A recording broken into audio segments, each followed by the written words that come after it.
Bharatiya Janata party के खिलाफ जदयू ने कड़ी टक्कर में 3 सीट जीत दर्ज कर ली है। भारतीय जनता पार्टी के खिलाफ लगातार जनता दल यूनाइटेड की बयानबाजी भी स्पष्ट होती है। वहीं दूसरी तरफ अब चुनाव लड़ने की बात आ रही थी, लेकिन इसी बीच भाजपा के खिलाफ चुनाव लड़कर 3 सीटों पर जीत दर्ज कर पाई जनता दल यूनाइटेड के राष्ट्रीय अध्यक्ष ललन सिंह ने सभी को बधाई दी है। तस्वीरें बिहार के बाहर अलग अलग प्रदेशों से अब निकलकर सामने आने लगी है। जदयू को नंबर 1 पार्टी बनाने का लक्ष्य जनता दल यूनाइटेड के द्वारा बनाया गया था। उनके नेताओं के द्वारा ये बातें कही गई थी कि जदयू बिहार सहित देश में नंबर 1 पार्टी बनेगा, और जिसको लेकर लगातार प्रयास जारी है।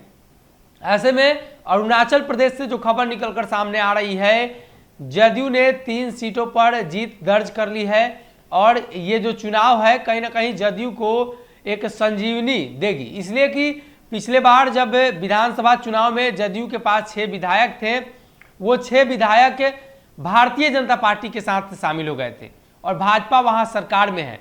ऐसे में जो अरुणाचल प्रदेश से खबरें निकलकर सामने आ रही हैं, वो ये है कि पंचायत उपचुनाव में 108 ग्राम पंचायत सीटों पर जीत हासिल भारतीय जनता पार्टी ने की है।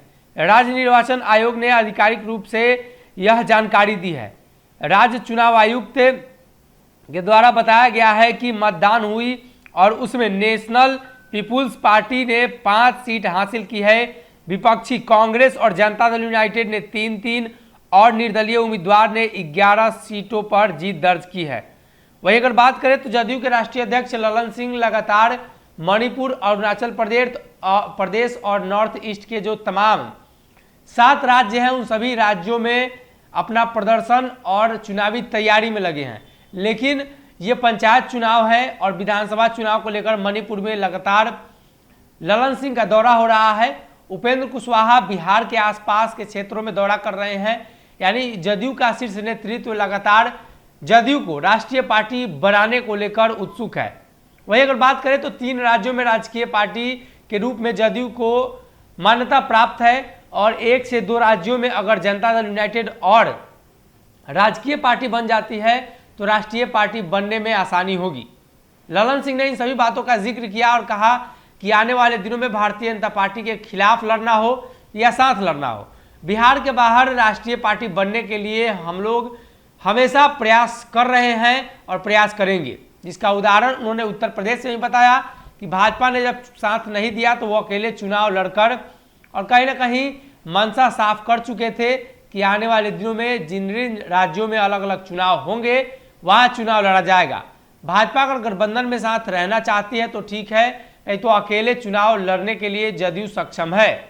उदाहरण के तौर पे मणिपुर सहित नॉर्थ ईस्ट के कई राज्यों का उन्होंने जिक्र किया था और कहा कि कई राज्यों में हमारे विधायक रहे हैं, भले ही समय के साथ वो किसी दूसरे दल में चले गए या सरकार बनी तो किसी दूसरे गठबंधन में शामिल होकर सरकार में शामिल हुए, लेकिन विधायक हमारे रहे हैं। तो इसको लेकर अब 2 से 3 राज्यों में और राजकीय पार्टी बनकर राष्ट्रीय पार्टी बनना है। हालांकि राष्ट्रीय पार्टी बनने के बाद उनका क्या लक्ष्य है, इस बात का उन्होंने जिक्र नहीं किया है।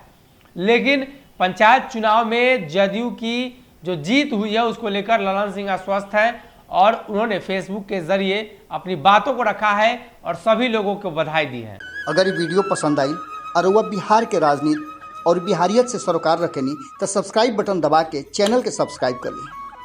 ओजे एगो घंटी बा, ओकरा बटन दबा देला से कुल सटीक और मारक खबर रुआ मुफ्त में मिल जाई। अगर रुआ पत्रकारिता के हमनी के नया प्रयोग में सहयोग कर चाहतानी तो ज्वाइन बटन दबा दी। पेटीएम नंबर नोट कर ली 9386816700। धन्यवाद।